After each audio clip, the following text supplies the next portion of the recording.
Let's just begin with key points. So, in what is a cyclone? Cyclone is when wind blows in counterclockwise direction in north hemisphere and in clockwise in southern hemisphere. Similarly, anticyclone is when wind blows in clockwise direction in northern hemisphere and anticlockwise direction in southern hemisphere. So, precipitation we have of three types: light rain, moderate rain, heavy rain. So, light rain is when the precipitation is 2.5 mm per hour. Moderate is from 2.5 mm to 7.5 mm per hour. And we will call it heavy rain when it is 7.5 mm per hour or greater than that. Rain gauges are also known as hydrometer, ogrometer, and pluviometer.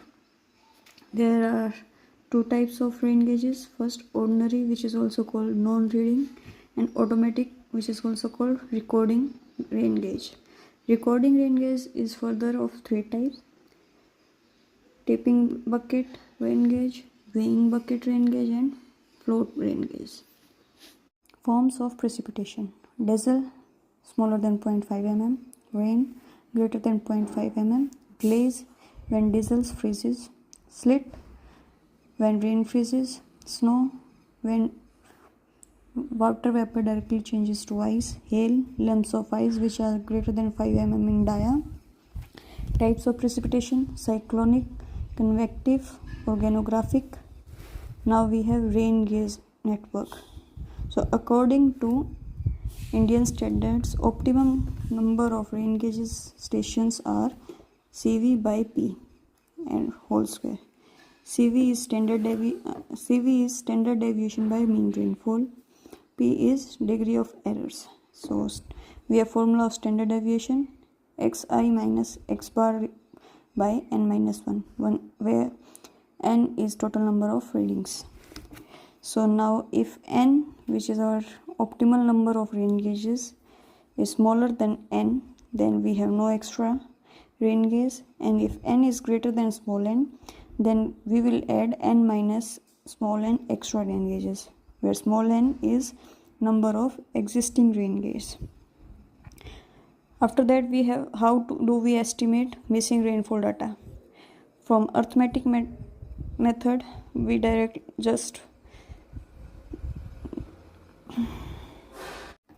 estimation of missing rainfall data. From arithmetic method, Px is equal to summation of Pi by n, which is equal to 1 by P in brackets P1 plus P2 up till Pn. After that, we have normal ratio method, in which Px is equal to 1 by n, P1 into nx by 1, n1 plus P2, nx by n2 plus so on till the end, where nx is normal rainfall, n is number of small n is number of stations, n1 and n2 are normal annual rainfall. Now computation of average rainfall. First we have arithmetic average, which we normally use for average methods, where P average is equal to P1 P2 till Pn divided by n. Then we have the Tyson polygon method. P average is equal to summation of A1 P1 by summation of A, where A is area for A1 P1, area 1 for station 1. This is equal to P1 W1 plus P2 W2 and so on, where W1, W2 and W so on is equal to 100. So from here we can say W1 is equal to A1 by summation of area, W2 is A2 by summation of area. Third, we have iso-Hatel method, where P average is equal to summation of A n minus 1 into in brackets P n minus 1 plus P n by 2 divided by summation of area n minus till n minus 1. Now we have how we present rainfall data. First, heterograph, second mass curve. Now we know that precipitation minus surface runoff is equal to total loss. Also, total loss is equal to interception plus evaporation plus transpiration plus infiltration plus depression storage plus watershed leakage. Now we will calculate evaporation. So rate on which evaporation depends are vapor pressure, air and water temperatures, solar radiation, wind speed, atmospheric pressure, quality of water. Factors affecting evaporation loss are nature of surface, area of water surface, depth of water, humidity, wind velocity, temperature of air, atmospheric pressure, quality of water. How we estimate evaporation? First we use evaporation pans. So lake evaporation is equal to pan coefficient into pan evaporation. Pan coefficient is usually 0.8 and for class A pans it is 0.7. Now if we calculate in volume, it is equal to area into pan evaporation into pan coefficient. Then second method we have water budget or water balance method, in which total inflow plus outflow is equal to change in storage plus evaporation. So from here we can estimate that evaporation is equal to total inflow minus total outflow plus minus change in storage. We are using plus minus because sometimes there is precipitations. Then we have energy balance, where Hn is equal to Ha plus He plus Hg plus Hs plus Ha. This is total available energy in our stored water. Now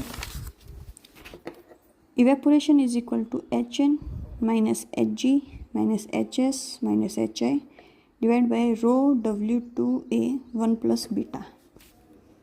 Now for transpiration we use phytometer to measure it, and for evapotranspiration we use lysometer. So how to calculate evapotranspiration? First is Feynman equation, which is K into E. E is our evaporation and K is our constant. Then is Penley-Credel equation. Evapotranspiration is equal to 2.54 into constant into pH into TF by 100. Now, line joining equal evapotranspiration are isoflates. Then we have infiltration. Factors affecting infiltrations are condition of entry surface, permeability characteristics of soil, temperature. So now if temperature increases, infiltration also increases. Intensity and duration of rainfall, quality of water, size and characteristics of soil particles, presence of groundwater table. For infiltration we use Horton's equation. Ft is equal to Fc plus F node minus Fc e raised to power minus kT. And we have two measurement methods, single tube, double tube.